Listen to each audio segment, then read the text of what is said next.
진짜 계열받는 상황 많죠. 분명히 눌림목 같아서 샀는데 내가 사면 흘러내리고 좀만 기다려볼까 하다가 하면서 손실만 커지고, 그렇다고 이렇게 빨리 손절하면 또 그런 종목은 상승이 나오고, 진짜 계열받는 상황 많죠.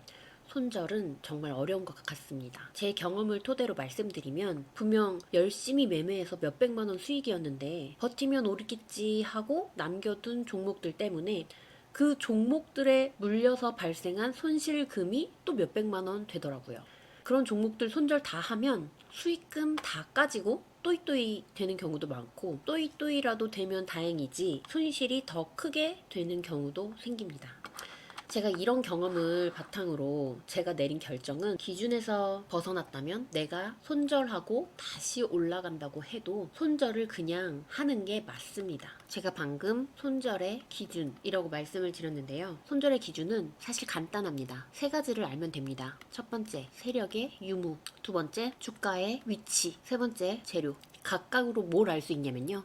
세력의 유무는 돈이 들어왔는지 볼 수 있습니다. 보통 기준봉으로 알아볼 수 있어요. 주가의 위치는 1차 상승까지는 바닥으로 볼 수 있습니다. 1차 상승을 한 위치인가, 바닥 여부를 알 수가 있고요. 재료는 강한 테마인지 생각을 해볼 수 있습니다. 그리고 미래에 지속적으로 부각될 유망 섹터인가, 이런 것들을 고려해 볼 수 있습니다. 결국 세력의 유무, 주가의 위치, 재료, 이 세 가지를 바탕으로 내가 왜 매수를 했는지, 그리고 매수한 이유가 현재 유지되고 있는지, 이것들을 명확하게 설명할 수 있으면 됩니다.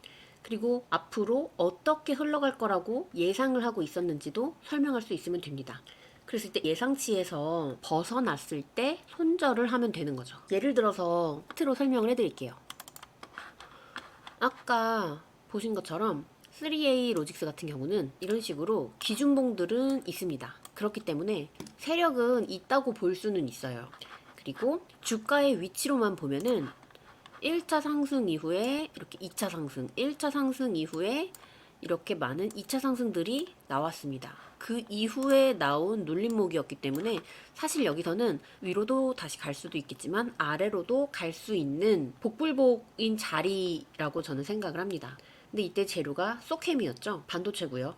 반도체 섹터는 당시에 AI나 로봇 섹터 대비해서는 좀 약한 편이었습니다. 그래서 저는 3A 로직스는 고민하지 않고 매매를 하질 않았습니다. 좀 비슷한 다른 종목을 볼게요. 토마토 시스템입니다. 자, 이런 기준봉들 있었기 때문에 세력 있다고 볼 수 있었죠. 그리고 위치, 주가의 위치는 이 종목 역시 2차 상승들이 앞에서 이렇게 나온 상태였습니다. 그래서 요런 눌림목 자리가 역시나 복불복 자리가 될 수 있는 자리라고 생각을 했습니다.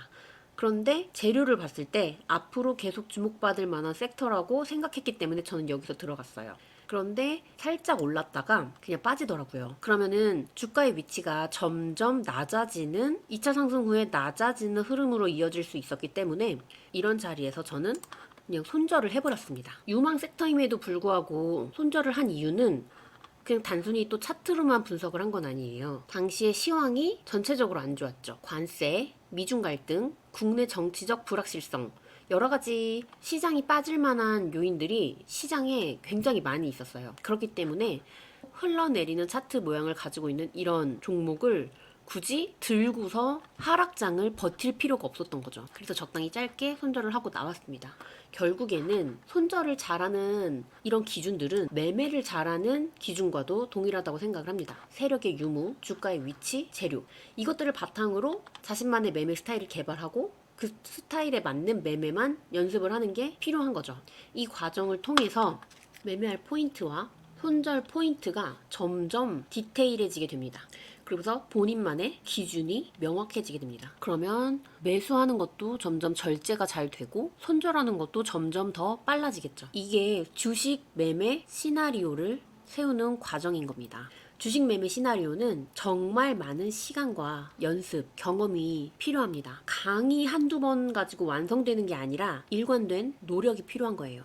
제 블로그에서는 제가 주식을 못하던 시절부터 차근차근 완성을 해온 제 기준과 관점을 일관되게 작성을 하고 있어요. 제가 주로 하는 매매가 1차 상승, 눌림목 매매를 주로 하고 있거든요. 저는 이 1차 상승만 몇 개월을 팠고 매집봉 연구도 몇 개월을 했고 그러면서 쌓아온 차트적인 부분, 기술적인 부분, 재료적인 부분 이런 것들이 일관된 관점으로 점점점 정립이 된 거죠. 제가 이런 거 연구하고 공부하고 하는 동안 시행착오가 굉장히 많이 겪었겠죠? 그러면서 그 기준에 대해서 점점 안전한 자리들에 대한 관점들도 쌓여왔겠죠? 그런 관점들이 계속 작성이 되고 있는 거예요. 그걸 지금 주말 제외하고 하루도 빠짐없이 1년 이상 작성을 하고 있습니다. 그리고 매매일지, 관심 종목,